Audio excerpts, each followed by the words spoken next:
Good morning, Year 8. It's Mrs. Reed here and welcome to today's English lesson. Please can you make sure that you have some lined paper and a pen to write with? And we'll be continuing today with our scheme on evil and eccentricity in 19th century literature. So to start, we are going to do some spelling practice and we're going to be looking at the word there today. So we know that there are different forms of the word there, each having a slightly different meaning.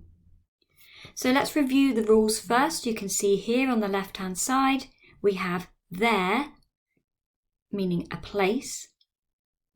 We have there, spelt differently, look, being a possessive form of they, telling us something belongs to somebody else.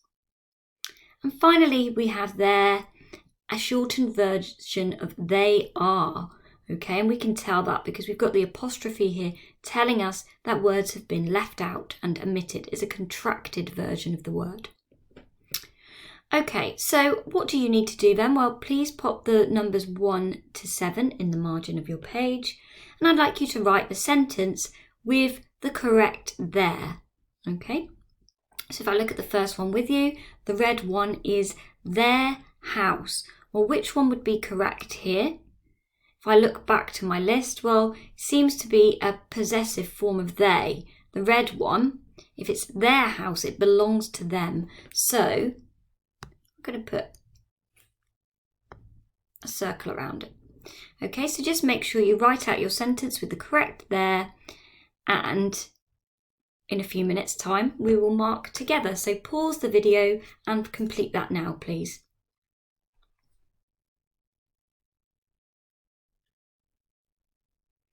All right, so let's have a look at number 2. Put your coat over there. Well, that's telling us a place, a location. So it'll be this one. Why did you leave it there? Again, referring to a place, the location where something was left behind. The beagle is their dog.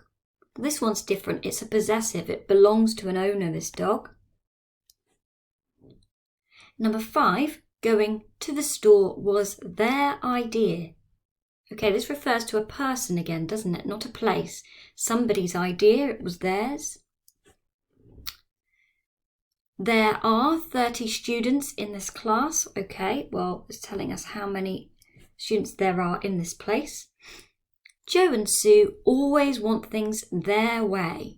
Okay, well, it's more than one person and it is possessive. So here we go.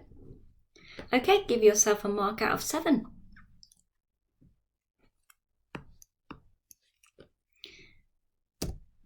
Okay, so today's lesson starts with a riddle, and this is quite a well-known, a famous riddle. You might have heard of it before or recognise it from somewhere. So the question is, why is a raven like a writing desk? I want you to think about what your initial ideas are when you hear this question. If you've got some suggestions for how we could solve this riddle, please jot them down. And as I say, have a little think about where you might have heard this before.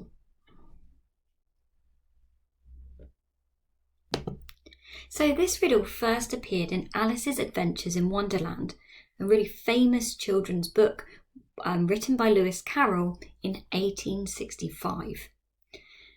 Alice, we know, falls asleep one day, follows a white rabbit down a rabbit hole, and ends up in a world of crazy logic, which Carroll based on what he considered to be the nonsensical logic that was piling up in his chosen field of study, mathematics.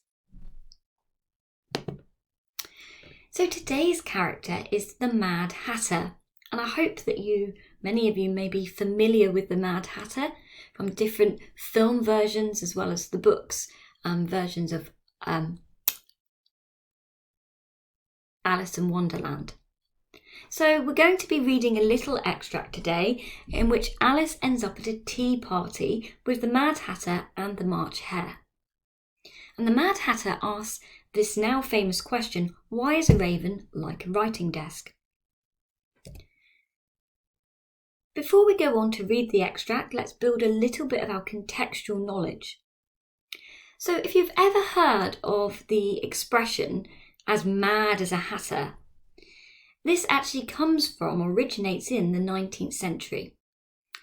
And the reason people use this to say we're mad as a hatter is because they used to use mercury in the making of hats. And due to the long-term exposure to this mercury, hatters then began to develop symptoms of mercury poisoning, such as tremors or even mood swings, that made them appear to be mad. This links to today's piece of vocab, the word mercurial. When we use this adjective, we mean someone who has very sudden or unpredictable changes in their mood or their mindset. And this links to the metal, mercury, we know is the only metallic element that is liquid, also referred to as quicksilver. So I would like you to make a note of the word, please, and its definition. We have this nice example at the bottom as well. My sister is a mercurial character, and we never know what mood she will be in.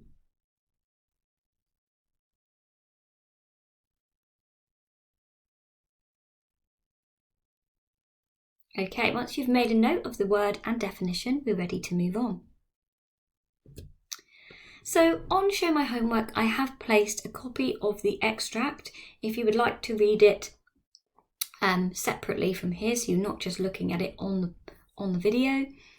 You can print it off if you want to, if you have the opportunity to do so. But I'm going to give it a read too, so I'll be reading it aloud to you. And let's go. So this is the tea party scene of Alice in Wonderland. There was a table set out under a tree in front of the house, and the March Hare and the Hatter were having tea at it. A dormouse was sitting between them, fast asleep, and the other two were using it as a cushion, resting their elbows on it and talking over its head. Very uncomfortable for the dormouse, thought Alice. Only as it's asleep, I suppose it doesn't mind. The table was a large one, but the three were all crowded together at one corner of it. No room, no room, they cried out when they saw Alice coming. There's plenty of room, said Alice indignantly, and she sat down in a large armchair at one end of the table. Have some wine, the March Hare said in an encouraging tone. Alice looked all round the table, but there was nothing on it but tea. I don't see any wine, she remarked. There isn't any, said the March Hare.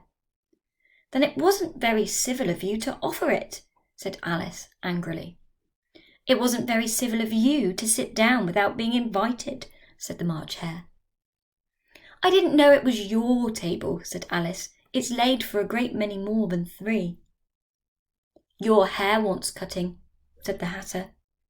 He had been looking at Alice for some time with great curiosity, and this was his first speech. You should learn not to make personal remarks, Alice said with some severity. It's very rude. The Hatter opened his eyes very wide on hearing this, but all he said was, Why is a raven like a writing desk? Come, we shall have some fun now, thought Alice. I'm glad they've begun asking riddles. I believe I can guess that, she added aloud. Do you mean to say you think you can find out the answer to it? Said the March Hare. Exactly so, said Alice. Then you should say what you mean, the March Hare went on. I do, Alice hastily replied. At least I mean what I say. That's the same thing, you know. That's not the same thing a bit, said the Hatter. You might as well say that I see what I eat is the same as I eat what I see. You might as well say, added the Dormouse. You might as well say, added the March Hare, that I like What I get is the same as I get what I like. You might as well say, added the Dormouse, who seemed to be talking in his sleep, that I breathe when I sleep is the same thing as I sleep when I breathe. It is the same thing with you, said the Hatter. And here the conversation dropped, and the party sat silent for a minute, while Alice thought over all she could remember about ravens and writing desks, which wasn't much. The Hatter was the first to break the silence. What day of the month is it? He said, turning to Alice. He had taken out his watch out of his pocket and was looking at it uneasily, shaking it every now and then and holding it to his ear. Alice considered a little and then said, "The 4th?" "2 days wrong," sighed the Hatter. "I told you butter wouldn't suit the works," he added, looking angrily at the March Hare. "It was the best butter," the March Hare meekly replied. "Yes, but some crumbs must have gotten in it as well," the Hatter grumbled. "You shouldn't have put it in with the bread knife." The March Hare took the watch and looked at it gloomily. Then he dipped it into his cup of tea and looked at it again. But he could think of nothing better to say than his first remark. It was the best butter, you know. Alice had been looking over his shoulder with some curiosity. "What a funny watch," she remarked. "It tells the day of the month and doesn't tell what o'clock it is." "Why should it?" muttered the Hatter. "Does your watch tell what year it is?" "Of course not," Alice replied very readily, "but that's not what because it stays the same year for such a long time together." "Which is just the case with mine," said the Hatter. Alice felt dreadfully puzzled. The Hatter's remark seemed to have no sort of meaning in it, and yet it was certainly English. "I don't quite understand you," she said, as politely as she could. "The Dormouse is asleep again," said the Hatter, and he poured a little hot tea upon its nose. The Dormouse shook its head impatiently and said, without opening its eyes, Of course, just what I was going to remark myself." "Have you guessed the riddle yet?" the Hatter said, turning to Alice again. "No, I give up," Alice replied. "That's the answer?" "I haven't the slightest idea," said the Hatter. Okay, so some strange and rather random and interesting conversations going on at this tea party. Today's big question is then, how does Lewis Carroll present the character of the Hatter in the tea party scene? In order to begin answering this, you need to create a plan. So the first thing I would like you to do is to read back through the text and to underline all of the details that refer to the Hatter. If you haven't got the text in front of you to underline it, you might wish to create yourself a small grid, 2 columns, and on the left-hand side, just make some bullet point notes about details of the Hatter. So these can be things he says or does, as well as descriptions. Pause the video and spend no more than 5 minutes on that task, please.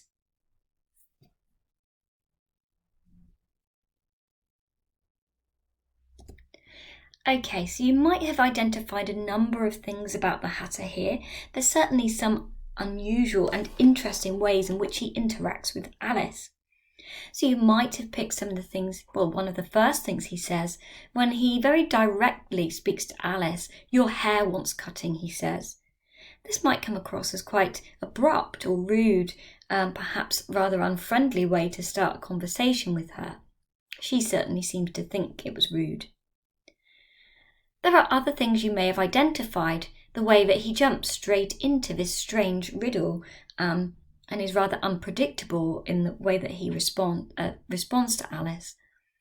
You might have picked out some details about the things he says around his watch, or the way that he reacts angrily to the March Hare.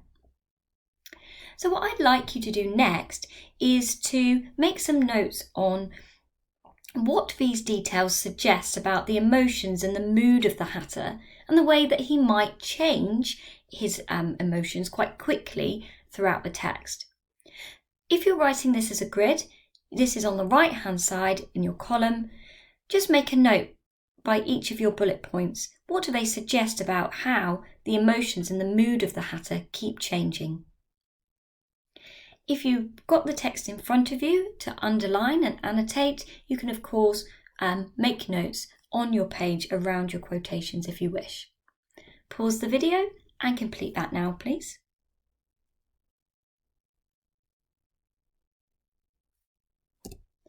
Okay, so you have been here trying to identify the way in which the Hatter's mood seems to change.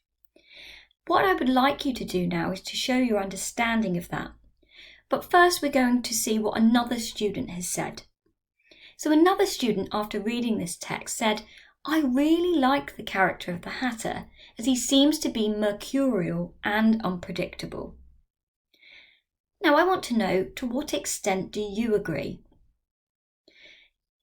Is the Hatter mercurial? Does his mood seem to change very rapidly and suddenly? Is his behaviour here unpredictable? If we agree, we can say, I, and then an adverb of degree. So that might be a word such as, I fully agree, okay, or I completely, or even I, if it's just a bit, I partially agree, because, and you're going to then here give your reason why. Okay, why do you agree with the statement above? You can also use disagree if you want. You could say, I fully disagree with this, or I partially disagree. So you need to be clear, first of all, what your opinion is linked to this statement that the Hatter is mercurial and unpredictable. Once you have done that, it's now time to prove what you think is right.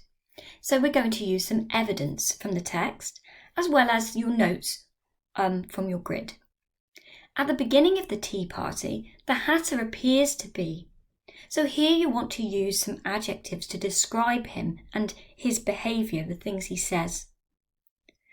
Then you're going to use some evidence to support your opinion. I get this impression because the text states, and here you can see with the quotation marks, we're going to need to include a direct quotation from the text. What does it say in the text that makes you think this of the Hatter? Finally, once you've done that, you're going to find another piece of evidence that maybe shows a different side to the Hatter. And we've got a connective here. However, we're going to say that later in the text, another piece of evidence is used, another quotation, which gives me the impression that the Hatter is, and here you give your opinion again. Finally, when you've finished, you can write your overall conclusion. Finally, overall, I think that, and you might want to create a link again back to here, what the student has said. So this task is going to take you a little bit of time. You'll need to refer back to the text and the notes that you've used or taken previously. Write it up in full, and when you've finished, please send a copy of your work over to your teachers. Okay, and finally then, let's have a look at that riddle once more. So, although in the original text no answer at all was given to the riddle, why is a raven like a writing desk? Lewis Carroll did decide to put in the foreword of a later edition an answer.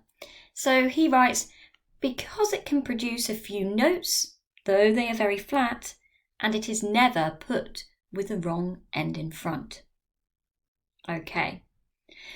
However, I thought it was quite interesting that the word never here, and in some versions, was spelt this way. Never. Okay, can we spot anything here about putting the wrong end in front? What if we wrote this backwards? What do we end up with?